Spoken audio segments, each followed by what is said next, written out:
यो वस्तुगत उपाध्यक्षको उम्मेदवारी मैले दिइरहँदा एउटा विभिन्न क्षेत्र समेटेर 16 जनाको टिम तयार गरेका छौँ।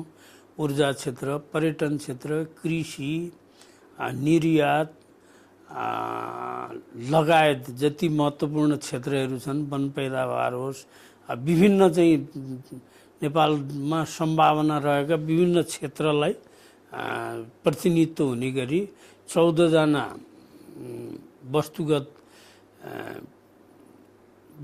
सङ्घको तर्फबाट र वस्तुगत महासङ्घको तर्फबाट 2 जना गरेर र त्यसमा महिला अनिवार्य छ, महिला उम्मेदवार पनि हुनुहुन्छ। त्यसरी सबै क्षेत्र, समुदाय, सबै तहलाई समेटेर एउटा 17 म लगायत 17 जनाको टिम पनि हामीले तयार गरिसकेका छौँ। निकट भविष्यमै हामी त्यो टिमको पनि घोषणा गर्न गइरहेछौँ।